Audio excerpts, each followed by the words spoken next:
Sai Ram, dear all, and welcome to the second installment of the Zone 3 Pre-World Conference 2020 webinar series.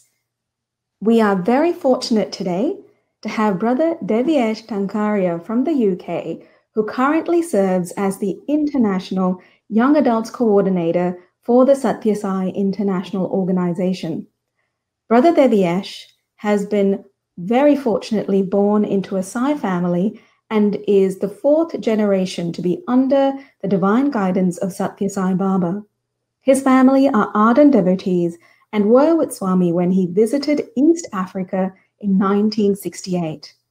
Amongst his many contributions through the Sathya Sai International Organisation, Brother Deviesh was also the founding member and former chairman of the Sathya Sai International Leadership Program for Young Adults. And under his leadership, over 1,400 young adults have graduated and taken on leading roles in the organization. On a personal front, Brother Deviesh works for the UK government as an assistant director in policy, strategy and transformation, and has been recognized as one of the top 50 aspiring leaders. In 2018, on the recommendation of the British Prime Minister, Brother Deviesh was recognized by Buckingham Palace and awarded the prestigious British Empire Medal from Her Majesty the Queen for his services to the SSIO as the International Young Adults Coordinator. So without further ado, let's welcome Brother Deviesh to speak to us today and share with us about the importance of young adults for the upcoming pre-world conferences. I offer my most loving pranams at the divine lotus feet of our most loved Lord Bhagwan Sri Sathya Sai Baba, dear respected elders, respected chairman of Zone 3, dear brothers and sisters, a warm and loving salams to each and every one of you, and thank you for giving me this wonderful opportunity to be with you through the power of technology and share a few words with you on the importance of the Sathya Sai young adults and in particular with the upcoming World Conference and World Young Adults Festival in 2021. It is indeed a great pleasure. My apologies for not being able to be with you during your pre-world event happening on June the 6th and 7th. But as ever, I'm grateful to our beloved Bhagwan Sri Sathya Sai Baba for giving me this wonderful opportunity. So loving salams from a very cold London over to you in your slightly warmer climates in Zone 3. So before I start, I'd like to start with a short story. The story happened in Vrindavan in one of Swami's ashrams on a particular afternoon. Just before Swami came up for darshan, the winds were blowing at such a fast pace. So all the trees were rejoicing with Swami's arrival. So they were dancing and the leaves were flying in the airs. And the Swami then came out. And in the midst of this dancing of the trees, a leaf fell from the tree onto the crown of Swami's head.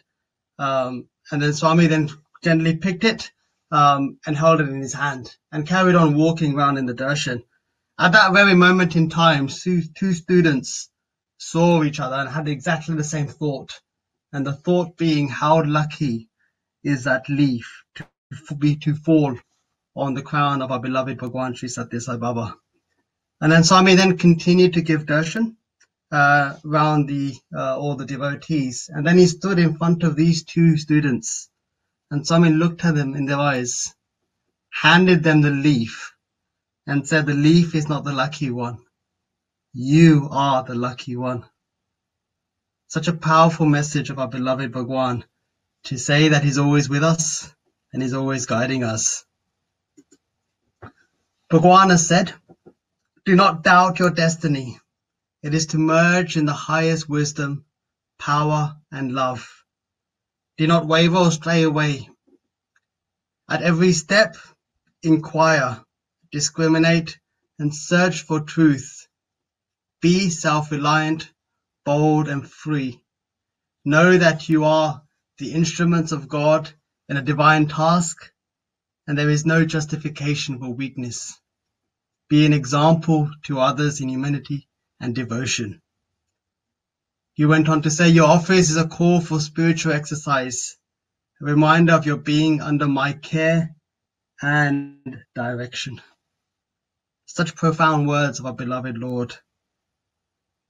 He says that we must be self-reliant, bold and free, that our call is for spiritual exercise.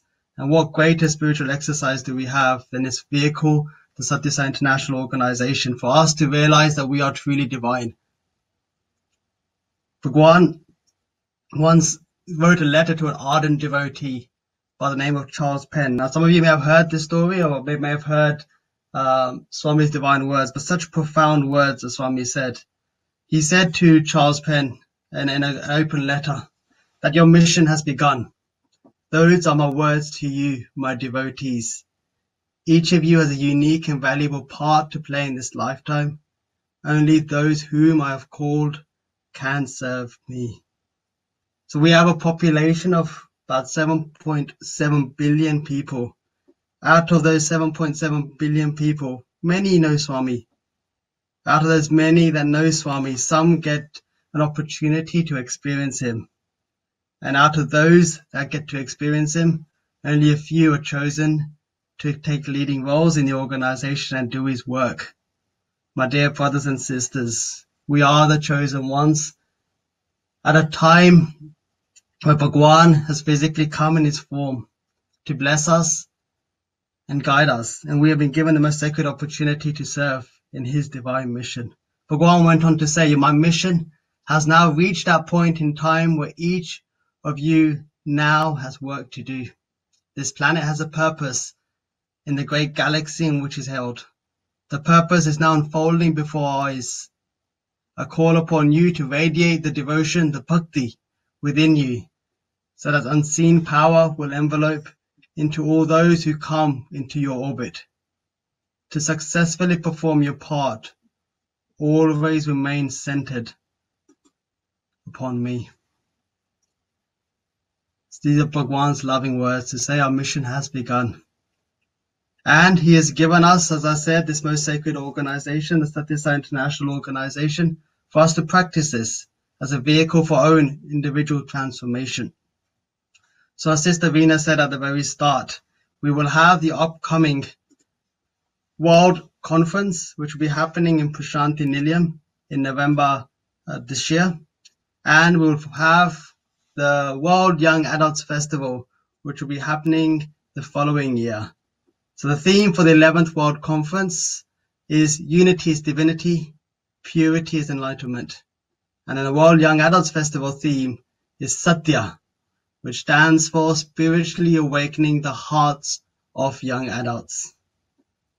So throughout the year, we will have many pre-World Conferences and pre-World Young Adults Festivals, where we will be exploring the relevance of these themes and how we can awaken our heart through spiritual practice on a daily basis. Bhagwan tells us that each and every one of us is a living being on a pilgrimage, whether we are aware or not. The destiny of all beings is to return to the origin, as Bhagwan said. So in the lead up to these world events, is an opportunity for us to collectively focus with full awareness on love, to purify our hearts and minds and realize that love is our divine origin and essence.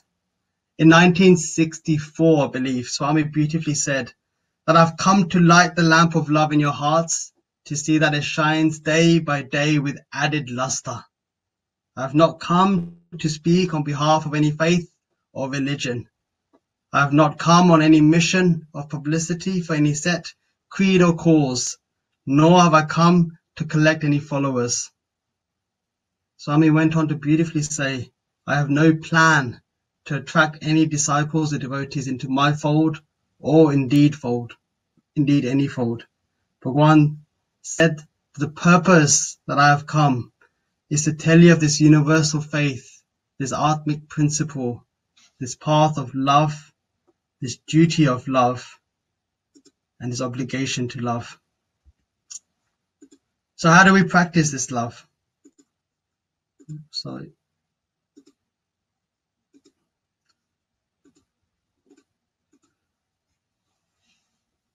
So how do we practice this love? Practice is through unity and purity. Bhagwan has urged each of us to practice unity and purity, which is the very purpose of our spiritual practices based on Sathya Sai Baba. And it's essential for all of us to realize His innate divinity and the divinity in all creation. And today we're celebrating a special on Shivaratri. And it's wonderful, like how Shiva himself is embodiment of unity and diversity. Shiva's main vehicle is the bull. Parvati's main vehicle is a lion. His two sons, Ganesh, his vehicle is a mouse. And Subramaniam has a vehicle, is the peacock. So all four animals live in unity and harmony. Where in a modern day world, a bull will be chasing the peacock, the lion will be chasing the peacock, and these animals in a normal day will be chasing each other. But how such Shiva practices his unity, and how he's an embodiment of unity in diversity. So I want to share with you some thoughts on how I practice this unity and purity, and share some kind of personal examples over the years that Swami has blessed me with, and the importance of these themes as we lead up to the pre-world events happening all over the world. So in this modern day, the challenges that we face are no lesser or no greater than the world has faced with the ages, when humanity has been under the threat of disintegration. Leaders from the past like Rama, Jesus, Muhammad, Krishna, and Buddha have all inspired, guided, and transformed great sections of humanity to establish this dharma, this righteousness. So likewise, Sathya Sai Baba has come for us to realize our divinity and the divinity that exists in everything. And it's this part for me, it's what I call my 4 stepping stones of life, and how Swami over the years has guided me on this path. So the first path is to have complete unflinching faith in our beloved Bhagwan, to realize that he is the doer, that everything is him, and that we are the embodiments of love. But in today's modern world, how do we develop this unflinching faith? And often we say, like, Swami, you are my mother, you are my God, you are my everything. In fact, Swami once asked me, what do you want? And I've heard a lot of people have answered this question in the past. So I knew the answer. So I very confidently said, Swami, I want you. And then Swami smiled. And I mirrored the massive smile on his face and on my face, because I knew I had the right answer. And I gave myself a tap on the back and said, yes, great answer. Swami's happy. I said the right thing. But the real test comes is how convicted are we in believing that Swami is our true mother and father. I remember just when I was entering the young adults wing, Swami was coming up for darshan, and I was sitting in the darshan lines, and Swami came up to me and said, how many of you are traveling together? So I said, Swami, 2 people are traveling. And he said, who are traveling? And I said, Swami, mother and myself. And then Swami smiled, and he said, okay, go in for an interview. So as I was walking to the interview door in Prashanthi Nilayam, I was just sat outside. And then Swami then walked past, and once again he said, where's your mother? To which I replied, Swami, she's just sat opposite me. And then Swami smiled and said, okay, fine. Then he signaled us to go inside this room, into the interview room. And whilst we sat in the interview room, Swami again asked me, where's your mother? So I said, Swami, she sat right next to me, and I pointed to the lady who's my mother, sat right next to me. Then Swami then smiled. And then Swami then asked me to stand up and held my hand and took me inside another room. So inside the interview room, there's 2 rooms. So there's an inner room inside the interview room. And Swami then took me inside. And as he held my hand and took me inside, he asked me the same question, where's your mother? Unfortunately, the penny still didn't drop, and the answer I gave to Swami is like, Swami, she's standing right beside me. And then Swami just smiled and went in. And then on reflection after the interview, I soon realized that what Bhagwan was asking was me to have that conviction to say, Swami, you are my mother, you are my divine mother, and you're always with me. So this unflinching faith is it. We say quite easily, and I say very easily, Swami, you're my everything. But how much conviction do we have? Another incident happened when I was at work one evening, and I was going to get some food after a kind of a late shift at work, and one of my colleagues, she's a practicing Muslim, so she wore the hijab and the veil and everything. We're getting some food, and as we're going to the canteen, she asked, just in conversation, she was saying, "Have you got any holidays planned?" And I said, yes. And at that time, I was going to Prashant Nilayam to see Swami in a week's time. So I said, yes, I'm going to India. So she just smiled and she said, oh, okay, whereabouts in India? So I said, I'm going to Bangalore, South India. She goes, okay, fine. And I carried on walking and tried to steer the conversation in another direction, but she was quite inquisitive. So she said, whereabouts in South India? So I said, Andhra Pradesh. I said, anyway, how's your day? How's it going? So try to steer the conversation away. And then she kept asking more questions. She goes, oh, do you have family in Andhra Pradesh? So now Swami is our mother, our father, our everything, right? So I said, yes, I have a lot of family in Andhra Pradesh. And then I just carried on walking and again tried to steer the conversation. So I said, what family do you have in Andhra Pradesh? So I said, I have, lots of family, close family, immediate family, all my family, uncles, aunts. So, Swami's everything. So I just said, all family there. And then she said, okay, fine. And then this conversation carried on and she became more inquisitive. So where will you be staying in Andhra Pradesh? Will you be staying in his house, your family's house? Well, Prashant Nilayam is our house. So I said, yes, I'll be staying. So this went on for like 5-10 minutes, number of questions. And at the end, when we were heading back, she looked at me and said, are you going to go and see Sathya Sai Baba? At which point, I realized of this unflinching faith. I didn't have that conviction in myself to say, yes, I'm going to go and see Sathya Sai Baba. He's my God. He's my Lord. He's my Guru. And this is the test that Swami gave. So to have that unflinching faith, at all times, so that everything that you do, think of him. All actions that you do, you think of him.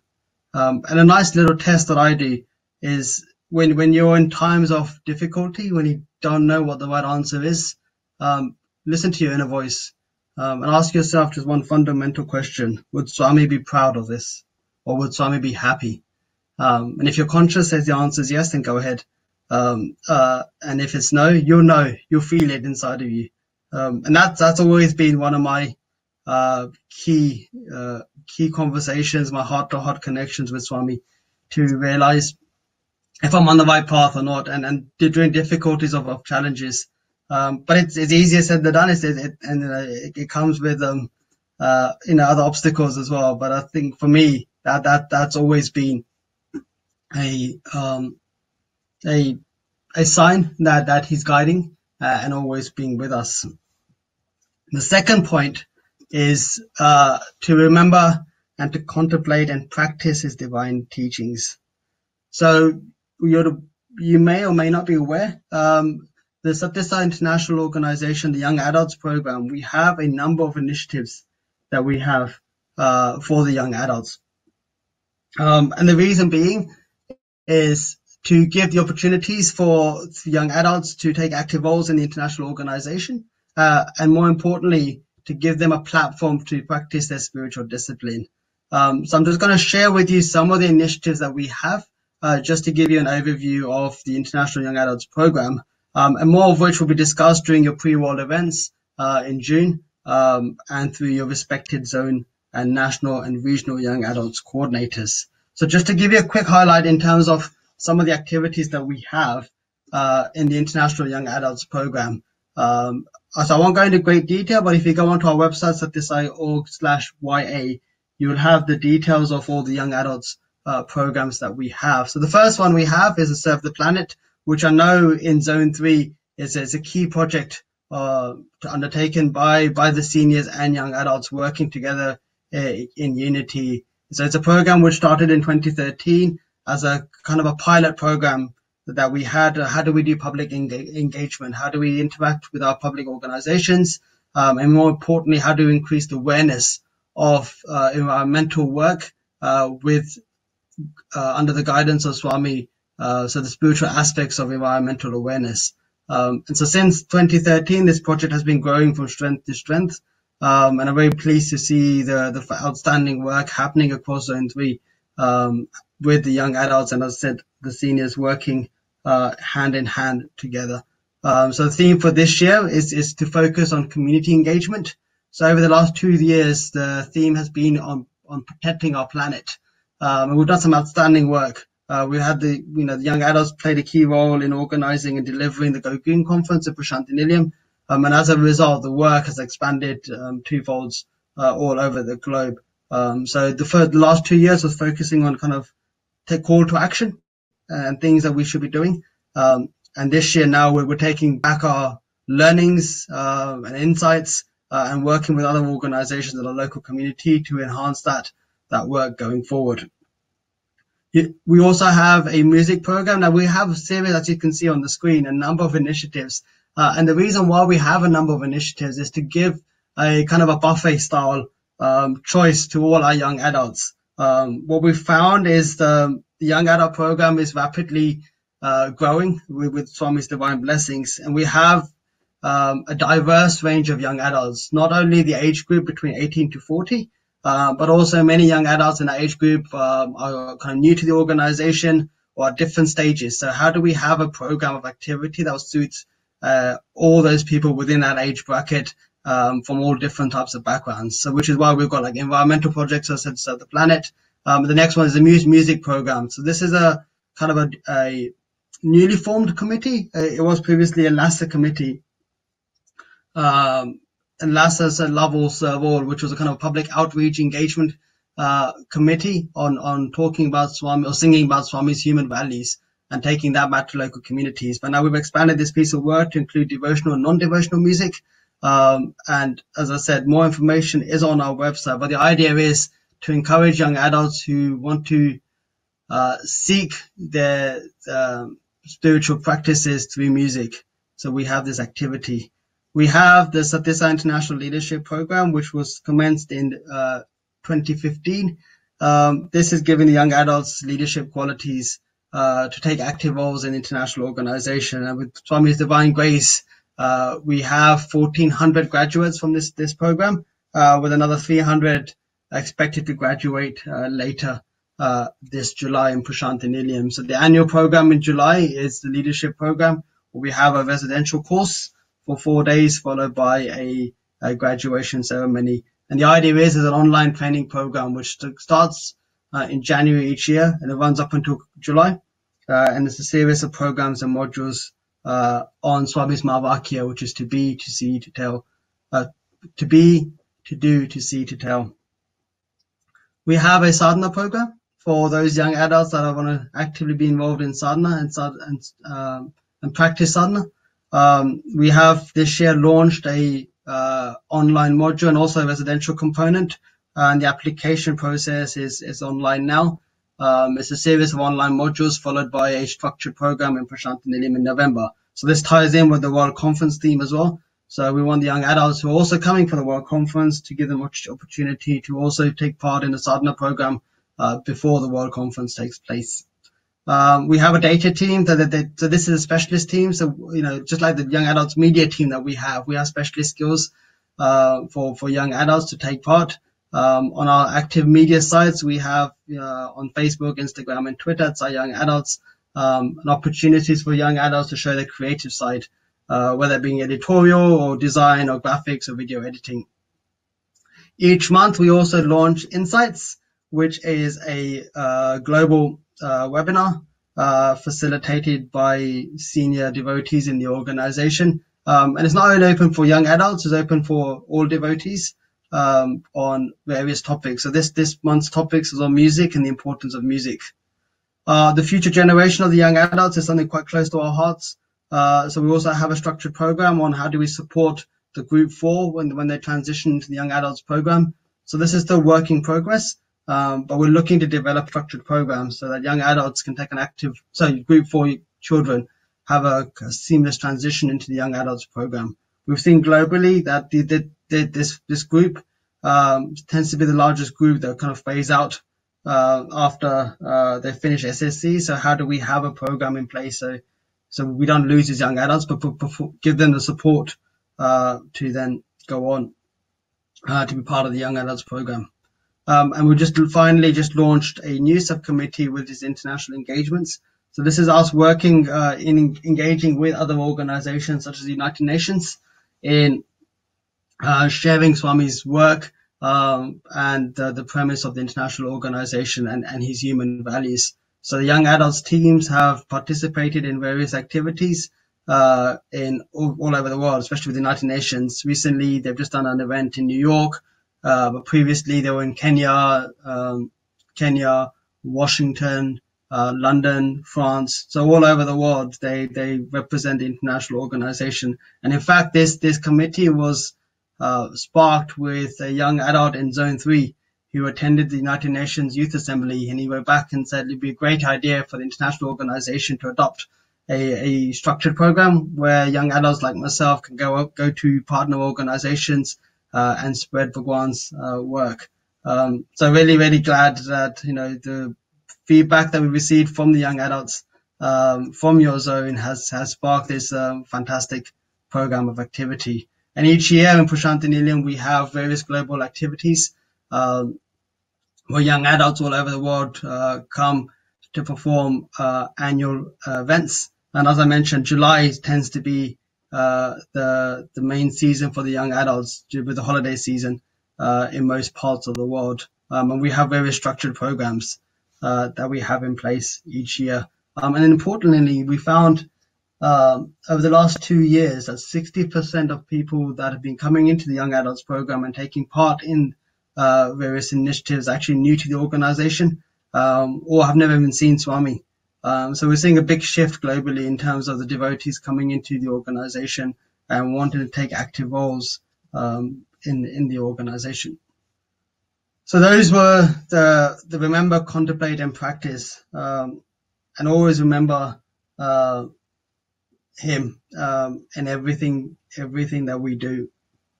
The third one I have is to contribute to the welfare of society. We have a role as members of the international organization to not only serve in the organization but also contribute to the wider society itself. And then without us knowing, Swami will take care of everything. I remember once I went for a job interview, and during that job interview, it included various psychometric tests, various application forms, etc. So I completed all the application forms and passed the psychometric test, and then I was called in for an interview. And then during that interview, Swami said, during that interview, I've made lots of kind of rehearsed the interview, and I anticipated some of the questions that may come from that interview. So I made sure I had backup answers and backup answers and backup answers, because it tends to be a slightly challenging interview. And in that interview, the first question they asked me, Mr. Tankaria, can you tell us about yourself? So then I gave my elevated speech on why I think I'm right for this role. And then the second question they asked me was, can you tell us about the Sathya Sai International Organization? To which I replied, sorry, say that again. They said, we want to know about the Sathya Sai International Organization. Your application form mentions Sathya Sai International Organization. So can you tell us about the organization? So to my shock, I started talking about the organization. And then they kept asking me more and more questions. So the 45-minute interview I had, 35 minutes of that interview was about Swami and the organization. Needless to say, I got the job. But this is how amazing how when we take that first step, and then Swami take care of everything else. So likewise, the duty is on us to take an active role and to serve society in such a way. And the final one is to practice the path of love. So this is quite an interesting one, and something which It's probably slightly easier to say that we do, or that I do, but it's always quite difficult. I remember once I went to see Swami, and at that time it was fashionable to have these spiky hairstyles. In London, the fashion was to have this spiky hair. So I went to see Swami, and against all my family's wishes. They said, you can't go dressed like this, you can't look like this. But I chose to ignore everyone, and I had this very spiky hairstyle. I was like, no, this is fashionable, and this is what I want to do. So I was sitting in darshan line, and then Swami then called us in. And it took us in the interview room. And there's me sat there with my spiky hair. And then Swami, as he's talking, he pulled up his sleeve and got his right hand and put it on my head. And throughout the interview, he kept rubbing his hand back and forth, up and down, back and forth, up and down. So obviously everyone in the room was, including my mother, was in floods of tears, saying, look, how blessed is my son. Swami's right hand is on his head. But all I kept thinking is, Swami, you've completely messed up my hairstyle. What are people going to think when I leave this room? But this is what Swami doesn't care about, your physical appearance. It is that heart-to-heart connection, and it's that having that purity and that unity, purity in your heart, your thoughts, words, and deeds, is what something that Swami aspires to see all of us. And I've just seen a message, I think, about the theme of the World Young Adults Festival and the World Conference. So both unity and purity, Swami says, are fundamental to our spiritual practices, and through the unity and purity is when we awaken our divinity. So that's a link between how the World Conference and the Young Adults Program. And you would have seen from the activities that I showed on the previous screen that the Young Adults Program is an integral part of the international organization. We are one united team working for a common goal, which is to serve our beloved Swami and for us to realize our divinity within us. And as I mentioned, the Young Adults Program over the years has grown from strength to strength with the support and guidance of our seniors as well, and how both our seniors and young adults are working hand in hand. I'm going to open up for some questions before I share my kind of final story. Veena, do you have any questions? Sorry, Dev. Yes, we've got quite a few questions that have come through. So I'll present you with the first question we've received, and it's quite a topical one. How do we practice unity, purity, and divinity in our dealings between the young adults and the adult members of the Sathya Sai International Organization? Sometimes there can be a communication gap. So how do we address this and foster unity, purity, and divinity in our dealings with each other? Yeah, thank you, Veena. So, like with all the questions, I'm going to try and answer them from my personal experience. So I think it's important for us to realize, firstly, why we're here in this organization, and it's to love Swami and to do his work. But it's also important, I've found, to realize that the love that we have for Swami, others also have the same love for Swami. And in the hearts of hearts, what they're telling us and what we're saying, we all have the right intentions, which is to serve Swami, but we're all just slightly different paths. So the first step is that effective communication. I found whenever there's been slight challenges in communication, it's always picking up the phone or trying to have that conversation and explain your viewpoint. As I said, like the Young Adults Program now is working really closely with our seniors in the organization, but not to acknowledge that we have a diverse organization. We have many seniors in the organization have kind of led with Swami over the years, have received direct guidance from Swami. But likewise, we have a younger generation who may have never seen Swami. And today's modern world has its own challenges as well. So how do we bridge that gap? And the first has always been that loving conversation, picking up the phone, having that conversation and explaining different viewpoints and its compromise.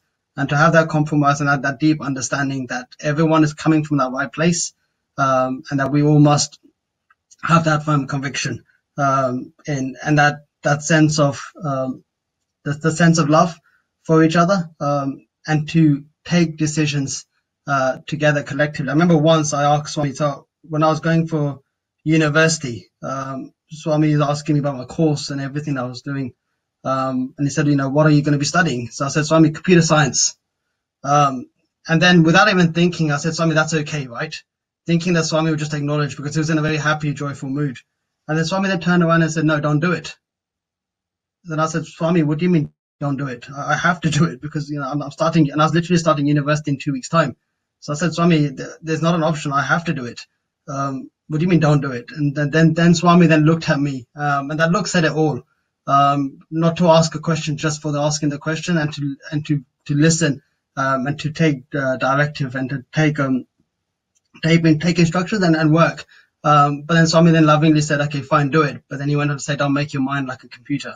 But he blessed me. But Swami, knowing Swami, after 2 years of working in the IT field, I left that profession and joined the government instead. But the moral of the story is to have that conviction, and understanding. And there are, so we have seniors, we have an hierarchy, and there is a degree of accountability as well. So I think it's having all that, but knowing that we're all coming from a loving place, and a place of common understanding. Thank you so much, Dev. It's really wonderful how you elucidate the importance of a loving conversation, which seems like such a simple and logical first step, but it can be quite easily forgotten in the hustle and bustle of just trying to get things done. I think we all appreciate the point you made about collaborative decision making. I think that quite often we can have a very clear vision of how things can be done, and we believe it's the right way to do them. However, Swami has always emphasized that whenever there is anything that is involving more than one person, it has to be based on unity and a collaborative effort by all involved.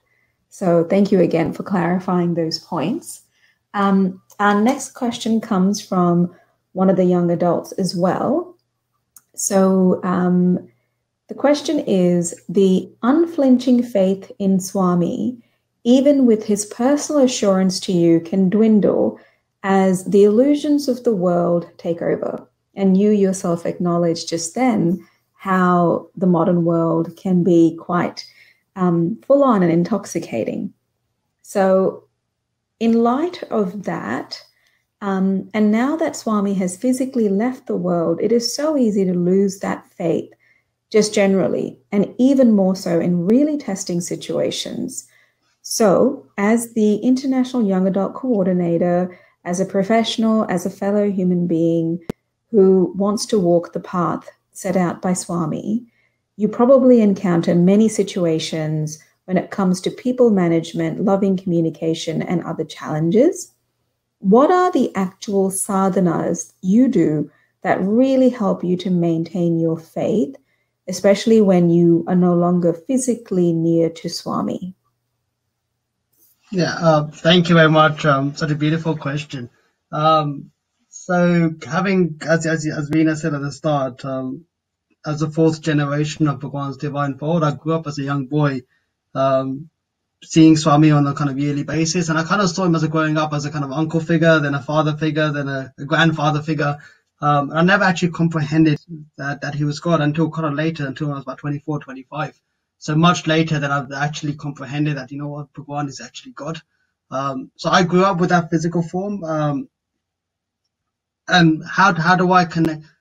So for me, it was, to be honest, it was quite a difficult challenge. And I often ask myself that question, because Swami, you're physically not here. And I know we have a heart-to-heart connections, but how do I know that you're truly with me? How do I know that you're always guiding me? How can I be sure it was my inner voice and it's actually your voice and you're telling me what to do? And this is something I contemplated quite a bit on. But Swami in his loving ways always shows his divine signs. I just want to relate a short story. So many years ago, 5-6 years ago, I was in Italy for a work conference. And after the conference finished, I thought, let me go for a little shopping, and I bought a little souvenir. So from one of the stores, I bought a keychain from Rome. And as I gave that, the African gentleman who was serving me my money, he gave me back my change. smiled at me and said, Sai Ram. I was taken aback, saying, huh? Sai Ram? I had no rings or no badges or no indication that I was a Sai Baba devotee. So how did he know? So anyway, I just took it as a coincidence, or maybe he's seen me somewhere or knows who I am, or something along those lines. The following year, I was in Greece again for work, and during one evening when I was getting some food, I paid the waitress the bill, and she came back with a receipt, looked at me, and said, Sai Ram. I was like, huh? Sai Ram? Where did this come from? Again, no signs, no indication that I could have told her that I was a Sai Baba devotee. The following 2 years later, I was asked to attend a last-minute meeting for one of my directors, and I was completely unprepared for this meeting. And I was really panicking, really worried. I said, Swami, you need to help me. And I was just mentally praying to him. And as I'm mentally praying to him, I walked into a shop to get a bottle of water. And as I paid the lady the money for the bottle of water, she handed back the change, wished me a good day, and also wished me Sai Ram. So this is Swami showing little signs, and it goes on. I was at a work conference in May last year, and when I woke up, I said, Swami, this is my anniversary of when I was appointed International Young Adults Coordinator. You have to show me a sign. And that was my morning prayer to him. And during that work conference, as a person sat next to me, and throughout the whole conference, we were just talking and exchanging ideas. At the end, he shook my hand and he wished me Sai Ram.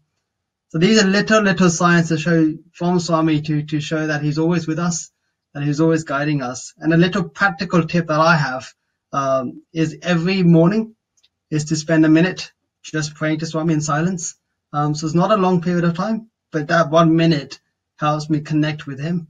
And at the end of the day, I have my reflections with Swami. So I recall the whole day just before I go to bed for no more than 5 minutes on everything that I did. And as a part of that process, openly saying, this is wrong what I did, Swami, and I acknowledge it. But it's just to recall that whole event of that day. So those 6 minutes throughout the whole day for me has helped me quite a bit. And it helps me stay grounded to his teachings and always realize and remember that he is the doer. And everything that we do, it's his guide, under his guidance. So hopefully that answered the question. Thank you so much, Dev. I think it's a really simple and practical tip, as most of us are running around and trying to manage as many things as possible during the day. So thank you so much for sharing on how you maintain your sadhana with your very busy lifestyle. So we have one more and the final question for tonight. It says, since you are working in the public sector, Brother Deviesh, especially in a country like the United Kingdom, how do you implement Swami's teachings in a professional, secular environment where there are lots of different cultural, religious backgrounds, and there is a real diversity of people involved? Yep, another fantastic question. It's a challenge to some extent, but it's not as well. So initially, when I came into the fold, into kind of the work, so not only the diversities, but there's different cultures and different habits as well. And it's probably fair to say that the beliefs that we have doesn't always resonate in others, and they may not share the same beliefs as we do. And some people are asking, who is Sai Baba, and the questions. But I think for me, is to always be true to myself. And a practical tip that Swami shared with us is to see everything, all work, as his work. So even doing work in your office is also Swami's work. And if you take that work as divine work and everything else that you do as divine work, for me, that was the first stepping stone in establishing the trust and also getting closer, I think, with Swami and understanding that he's in everything that we do. And that shift in people perspectives, they'll see it. So I've been in meetings often, and in my profession, to be honest, I'm always kind of the junior grade in terms of very senior level meetings where I have to represent it. But what people come back and say, there's something different about you. What is that difference? Why does the cleaner come and say good morning to you, and why does the chairman come and say good morning to you and not to us? And I think it's because who we are and our beliefs, and that radiates into everything that we do and all activities that we do. And that love that Swami's shown that we should give to others and everything that we do radiates into all the actions we do, which I think for me makes that situation a lot simpler, a lot easier. And as Veena mentioned at the start, so when I've been doing Swami's work, and serving in the organization for many years, and I'm sure everyone in my work colleagues, they know of my involvement in the organization. And such is Bhagwan's love, where we shows this kind of diversity of nature. This got brought to the attention of the British Prime Minister. So why is this individual going to Prasanthi Nilayam all the time? What's going on? So this inquisitive nature then came from very senior people in the organization and within government. And they got to know about Swami's work and his organization. This is the beauty, that we don't have to actively go and tell us that anyone that we're Sai Baba devotees. Swami will choose the right people at the right time. All we've got to do is to promote this goodness that we have, that Swami's installed in us. And then this note then eventually went to Buckingham Palace. And then for the first time ever, Buckingham Palace, the Queen, acknowledged the Sathya Sai International Organisation with the British Empire Medal. And I say the international organization and not myself, because it is the organization that got recognized, and the work of the organization through the instrument which Swami, through the vehicle that Swami's given us, and let me be a small part of that process. But this is like the acknowledgement at the kind of the most senior level within the Commonwealth, acknowledging the organization. So that's the beauty of Swami's work, and how he's always guiding us without taking little effort, apart from the effort being seeing goodness in everything, and to treat everything that we do and everyone that we see as divine.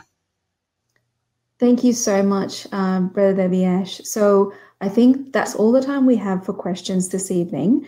Did you want to wrap up with your final story you mentioned?